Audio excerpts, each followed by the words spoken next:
The colony of New Sejong was a beautiful world. 12 million people lived there. They had built cities and farms and schools. Children played in parks. Families ate dinner together. It was a peaceful place where humans had made a new home among the stars. Admiral Park Dae-ho was sleeping on his ship when the alarm woke him. He was an old man with gray hair and tired eyes. He had served in the military for 40 years. He thought he had seen everything. He was wrong. His ship was called the Mukamuwa. It was a patrol cruiser that watched over the outer colonies. When the distress signal came from New Sejong, Park Dae-ho ordered his crew to move fast. Something was very wrong. Lieutenant Kim Yuna sat at her control station. She was young, only 28 years old. She had joined the Navy because she wanted to explore the stars. She wanted to meet new alien species and learn about the universe. She never wanted to see war. The ship traveled through space as fast as it could. It took them 6 hours to reach New Sejong. When they arrived, Kim Yuna looked at her screens. She could not believe what she was seeing. The planet was burning. Where there had been cities, there was only ash. Where there had been farms, there was only black earth. The air itself had been poisoned. Nothing could live there anymore. Admiral Park Dae-ho walked slowly to the main screen. His hands were shaking. He had to hold onto the rail to keep himself steady. "Scan for survivors," he said. His voice was very quiet. Kim Yuna ran the scans again and again. She checked every part of the planet. She looked for any sign of life. But there was nothing. 12 million people had lived on New Sejong that morning. Now there was nobody left. "No survivors, Admiral," she said. Tears were falling down her face. "They are all dead." The crew stood in silence. Some of them were crying. Some of them were too shocked to move. They had never seen anything like this. Nobody had ever done something so terrible. Park Dae-ho knew who had done this. The Varth Dominion. They were a reptilian species that controlled many star systems. They had watched humanity spread across the galaxy for the past 100 years. They did not like it. They saw humans as a threat. The Park Dae-ho never thought they would do something like this. Killing soldiers in war was one thing. But killing 12 million civilians, including children, was something else entirely. This was genocide. They did not even give them time to run, Kim Yuna whispered. They just killed everyone. Park Dae-ho closed his eyes. He thought about all the people who had died. The teachers and doctors. The farmers and shopkeepers. The mothers and fathers. The children who would never grow up. "Send a message to Earth," he said finally. "Tell them what has happened. Use the emergency channel.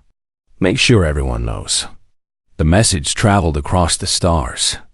It took 3 days to reach Earth. When it arrived, the world stopped. President Choi Sun-hee was a strong woman. She had led humanity through many hard times. But when she read the report from New Sejong, she had to sit down. Her hands were shaking. She could not stop crying. 12 million dead. In just 7 hours. Men, women, and children, all killed without warning. The Varth had not asked for surrender. They had not made any demands. They had simply decided that these humans should die. President Choi called an emergency meeting.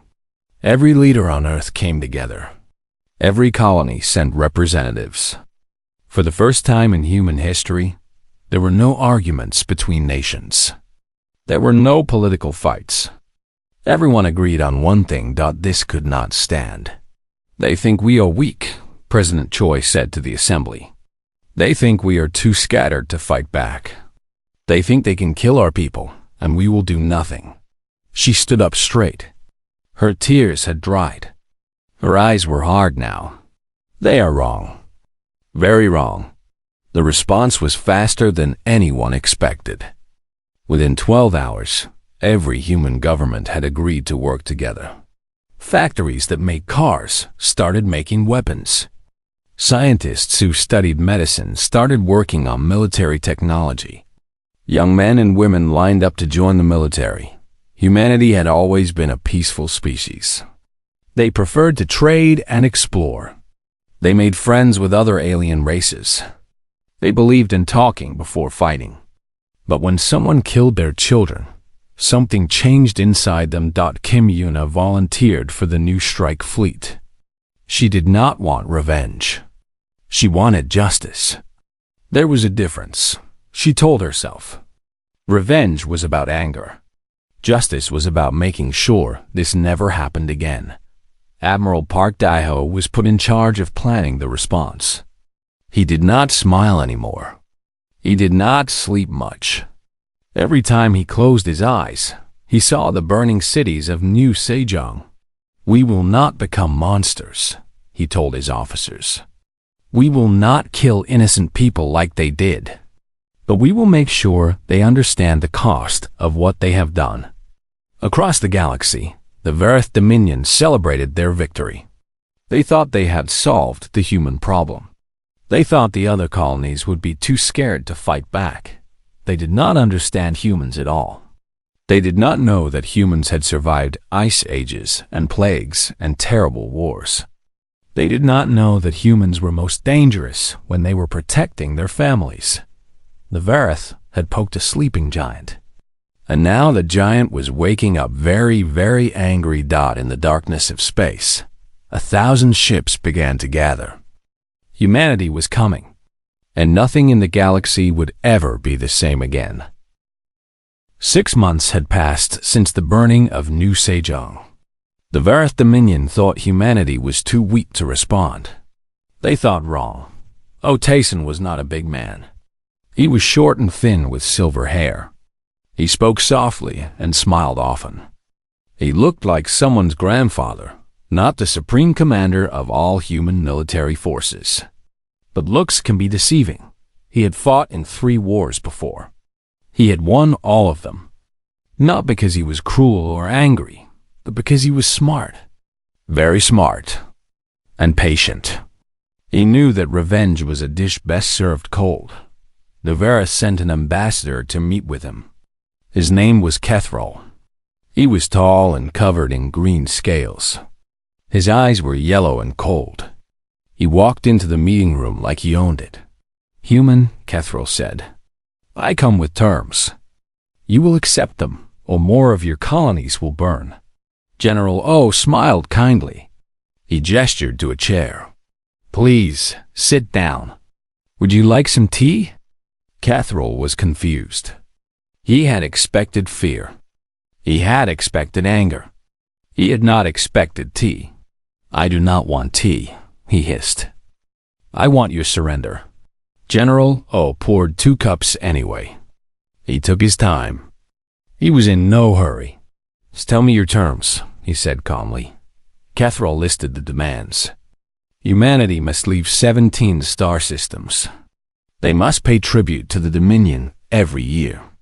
They must give up all their warships. They must accept Verith rule. "If you refuse," Kethrol said, "we will destroy another colony. And another. Until you have nothing left." General O sipped his tea. He did not look worried. "May I tell you a story?" he asked. Kethrol's scales moved in irritation. But he nodded. He was curious now. Long ago on Earth, there was a great admiral. His name was Yi. His country was attacked by an enemy with hundreds of ships. He had only 12 ships left. Everyone said he should surrender. Do you know what he said? What? He said, "We still have 12 ships." General O smiled again. He won that battle. He saved his country. He set down his cup and looked directly at Kethrol. "I have 12,000 ships, Ambassador, and I am not defending. I am attacking." Kethrol's confidence began to crack. This was not how the meeting was supposed to go. "You cannot threaten the Dominion," he said. "We are the most powerful empire in the galaxy. We have conquered dozens of species. Yes, I know, General O said. You are very good at killing. You are very good at making others fear you. But you have never faced us. He leaned forward. You have 30 days. Move your civilians away from your border worlds. Move your families to safety. Because after 30 days, we are coming. And we will not stop. Kethril stood up so fast his chair fell over. This is madness. You cannot win against us. General O stood up too. He was still smiling, but his eyes were cold now. We are not trying to win, Ambassador. We are trying to teach you a lesson. A lesson you will never forget. Kethril left the meeting room quickly. He sent a message back to his leaders. He told them what the human general had said. The Vareth leaders laughed. They are bluffing, the Supreme Commander said. Humans are weak. They are cowards. They will not attack. They did not evacuate their civilians. They did not move their families. They thought it was all a trick. Meanwhile, humanity was preparing. Ships were being built at a rate never seen before. Every factory, every workshop, every garage was making something for the war. People worked day and night. They did not complain. They had a purpose now. Captain Li Jiwan was given command of the assault carrier Cheonggrang. She was 35 years old. She had been a cargo ship captain before. Now she commanded a warship with 2,000 crew members. Her husband had died on New Sejong. Her daughter, too. Little Sai, who was only 8 years old. Jiwan kept a picture of them in her pocket. She looked at it every night before she slept. I will make this mean something, she whispered to the picture. Your deaths will not be forgotten. Commander Baek Minho was her first officer. He was a quiet man who worked hard and never complained. He had lost his brother on New Sejong. Captain, he said one day, are we doing the right thing? Jiwan thought about this for a long time. I do not know if it is right, she said finally. But I know it is necessary. If we do nothing, they will think they can kill us whenever they want. Other species will think the same. We have to show them all that there is a price for genocide. Minho nodded slowly. He understood that the 30 days passed quickly. The Vareth did not evacuate anyone. They put extra soldiers on their border worlds instead. They were so sure humanity was bluffing. On the last day, General O sent one final message to the Vareth Dominion. We gave you 30 days. We told you exactly what we would do. We begged you to save your innocent people. You laughed at us. Remember that. Remember that we tried to be merciful. Remember that you refused. The Vareth Supreme Commander deleted the message without reading it. That night, 12,000 human ships moved toward Vareth space. They traveled in silence through the darkness between stars. Each ship carried soldiers who had lost someone they loved. Each soldier carried anger in their heart, but also purpose. They were not going to destroy the Vareth. That would make them no better than their enemy. But they were going to break them. They were going to take away their power forever. They were going to make sure no species in the galaxy ever thought about doing this again. The monster had awakened, and it was coming. The first battle was in a world called Keth Ora. It was a military base with 50,000 Vareth soldiers. The humans attacked at dawn. Captain Li Jiwan stood on the bridge of the Cheonggrang. Around her, 200 ships moved in formation. They were the first strike fleet. Their job was to break through the Vareth defenses. All ships report ready, Commander Baek Minho said. Jiwan nodded. She touched the picture in her pocket. Her husband's smile. Her daughter's laughing eyes. She closed her eyes for just a moment. Begin the attack, she said. The Vareth were waiting for them. They had big defense platforms in orbit. They had hundreds of fighter ships. They had weapons that could destroy a cruiser with one shot. They were very confident. That confidence lasted about 10 minutes. Human ships did not fight like other species. Other species followed patterns. They moved in predictable ways. Their computers could calculate what they would do next. Humans did not follow patterns. They made it up as they went. They did crazy things that should not work, but somehow did. Their pilots took risks that no computer would ever recommend. What are they doing? The Verith commander screamed.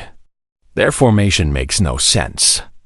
It made no sense because there was no formation. Each human ship was making its own decisions. They were communicating with each other, yes, but they were also improvising, adapting, changing their plans every few seconds. Lieutenant Shin Yunji led a squadron of fast attack ships. She had been a racing pilot before the war. She used to fly through asteroid fields for fun. Now she flew through enemy fire with the same skill. "Follow me," she told her pilots, "and try to keep up."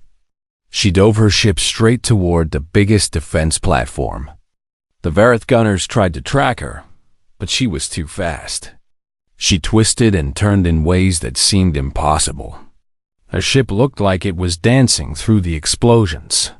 "She's going to hit the platform," one of her pilots said. She did not hit it.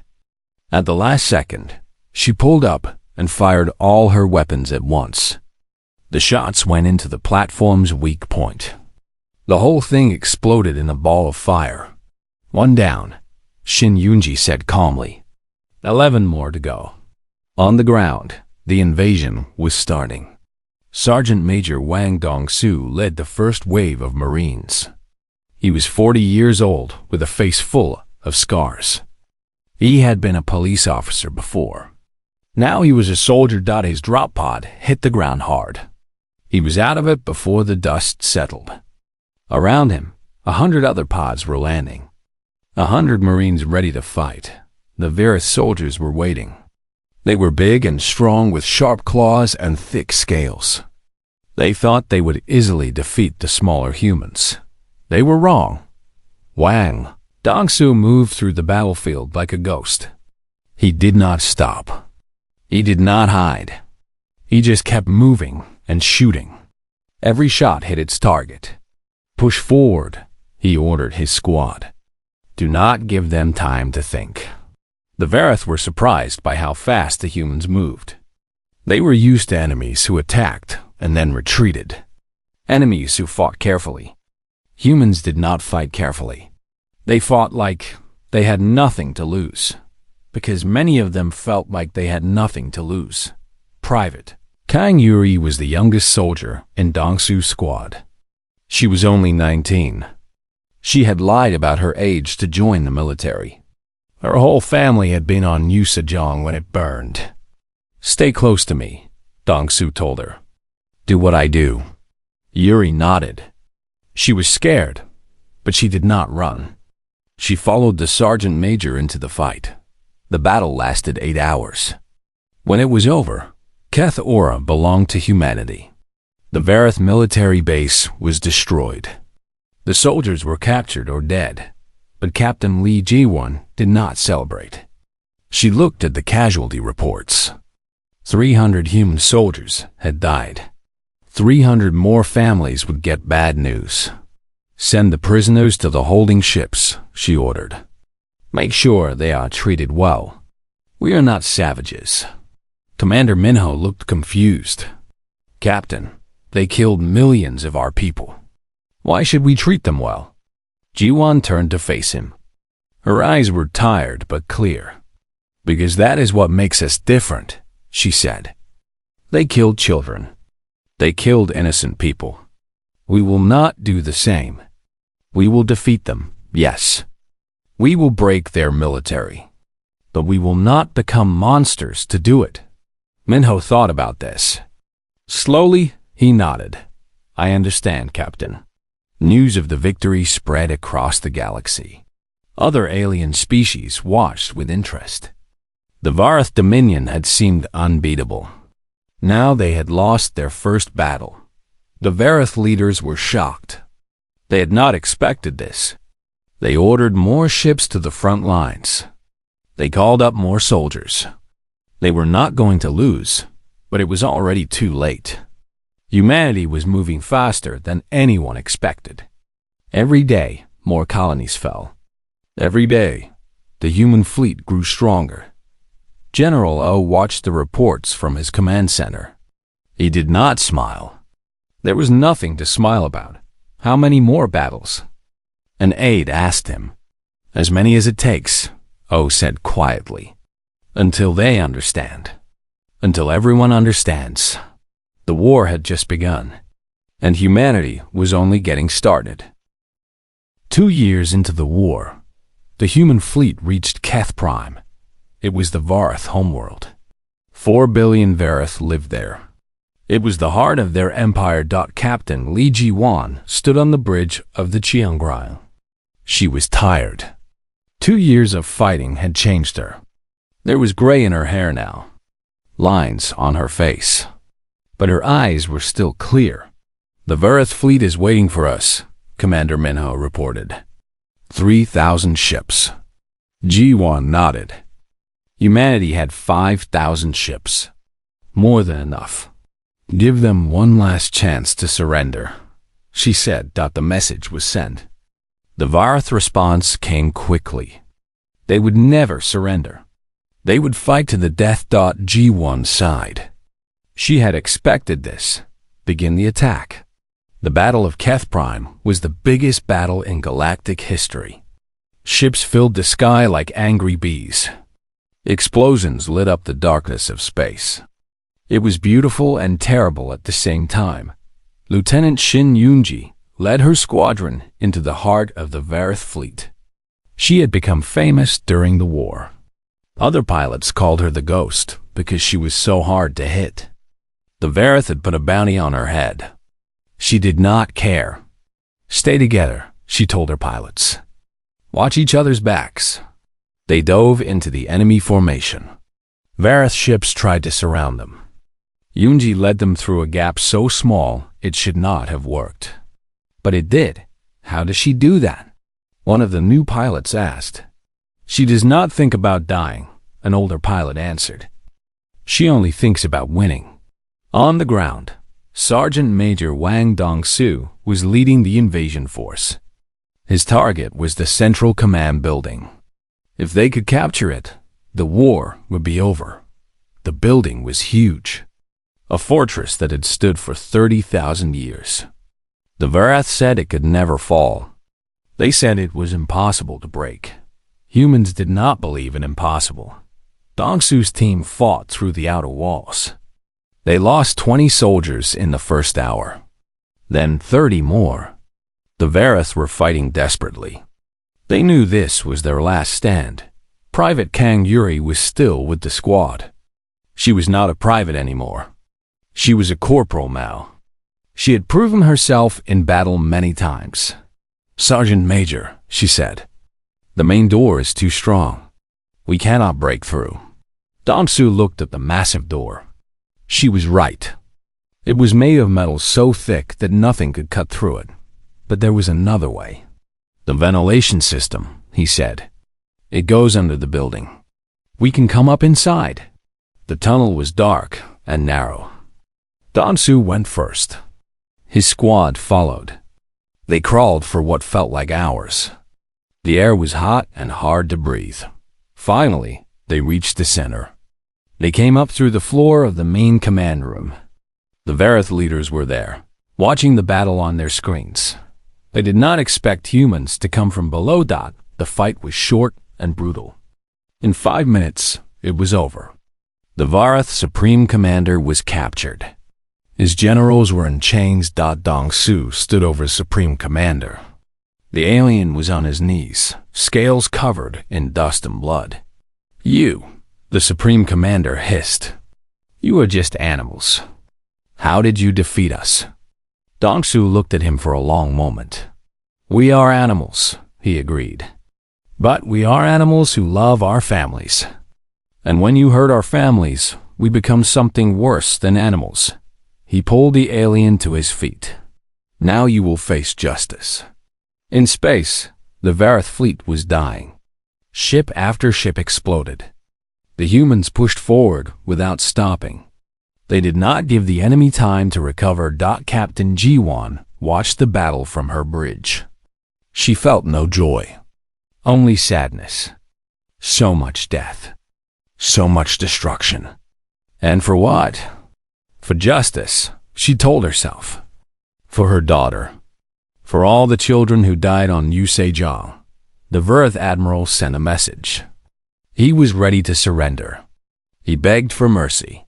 Accept the surrender, Ji-won ordered. Stop firing. Let them live. Some of her officers looked surprised. They wanted revenge.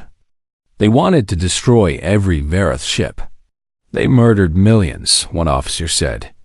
They deserve to die. Ji-won shook her head. If we kill them all, we become like them. We are better than that. We have to be better than that. The fighting stopped. The Verith surrendered. The war was over, but there was still work to do.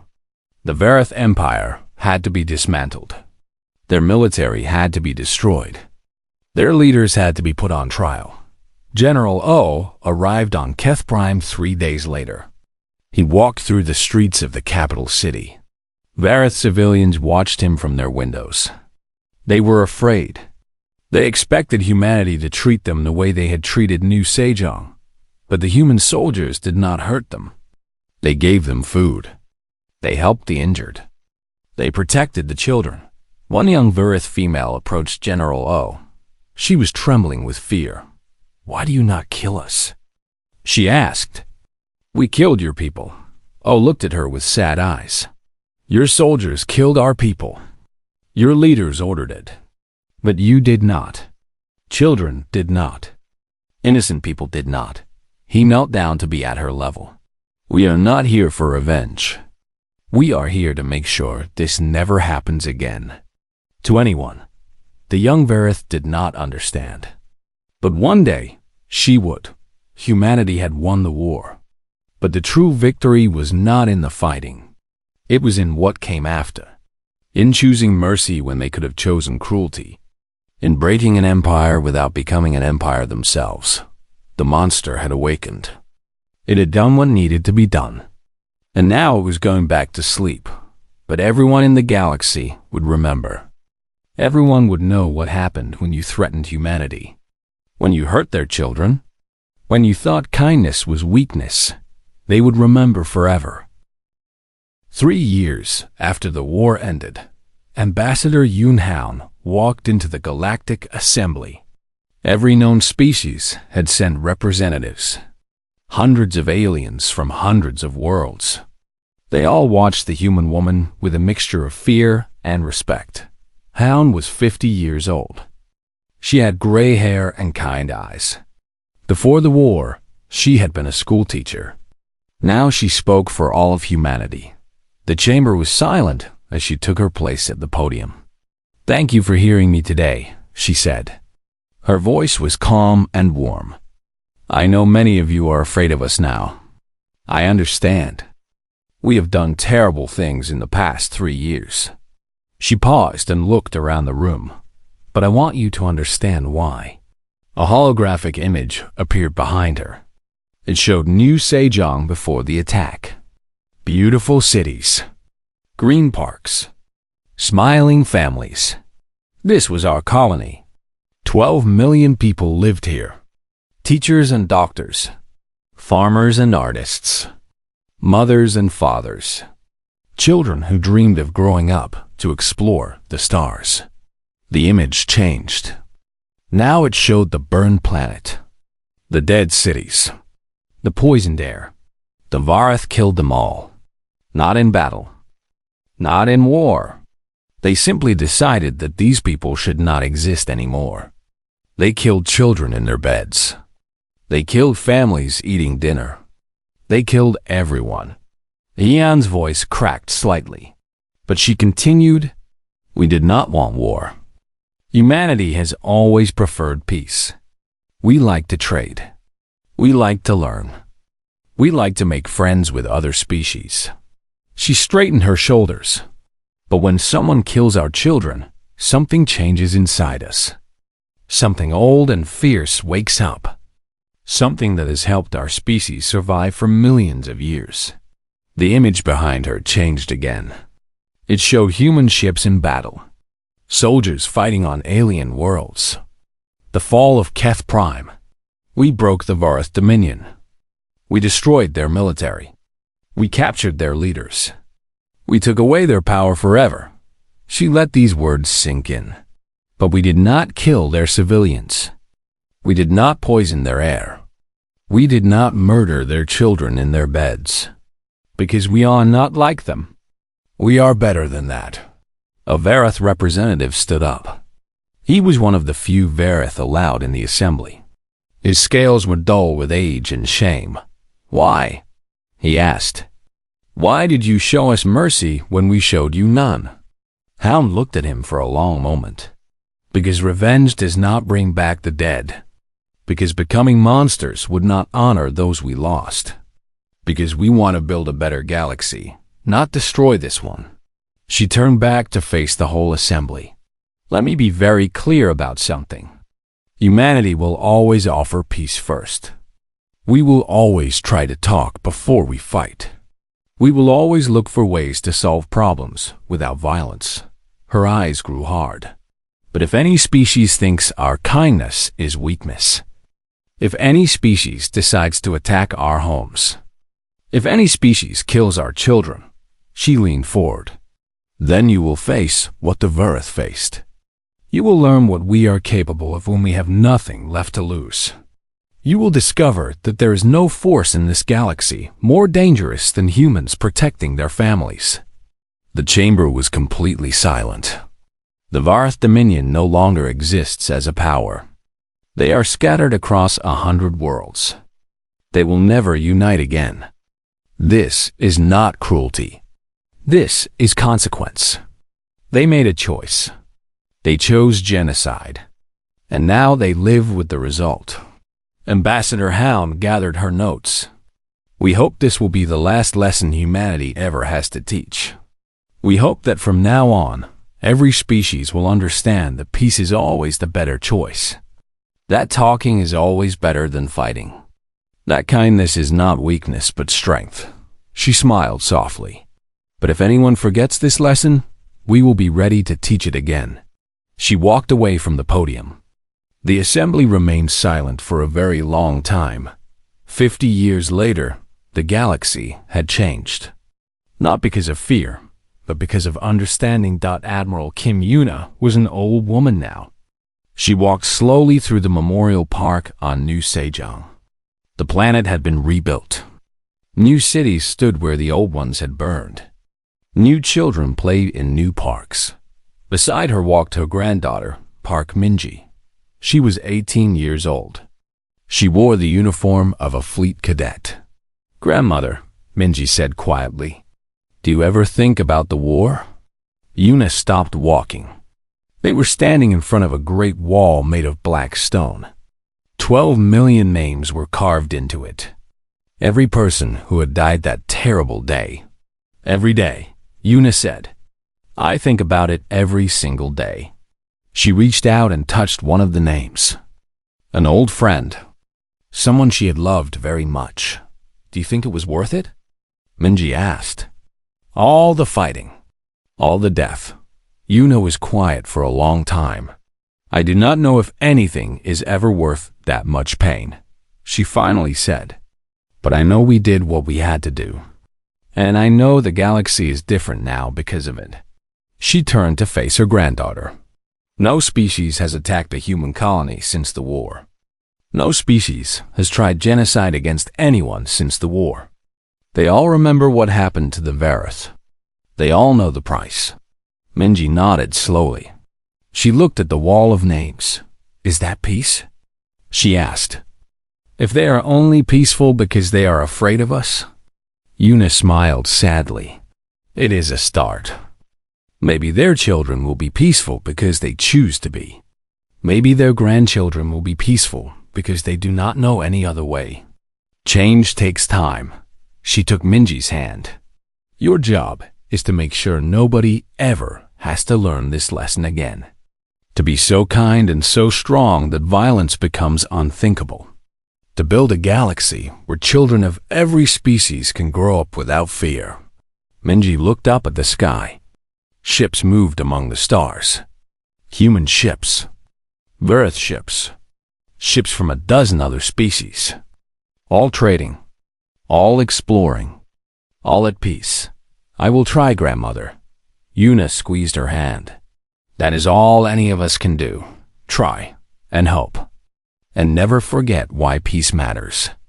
Above them, the stars shone bright and cold. They had witnessed the worst of humanity. The anger. The violence. The terrible power of a species with nothing left to lose. But they had also witnessed the best. The mercy. The choice to be better. The decision to build instead of destroy. Humanity had awakened as a monster once. They had done what needed to be done. And then they had chosen to put that monster back to sleep, because that was what made them human. Not the ability to destroy, but the choice not to. Not the power to conquer, but the wisdom to know when to stop. The galaxy would never forget the war. But more importantly, they would never forget what came after. The peace. The healing. The slow, difficult work of building something better. That was humanity's true legacy. Not the destruction of an empire, but the creation of hope. And that hope would light the stars forever.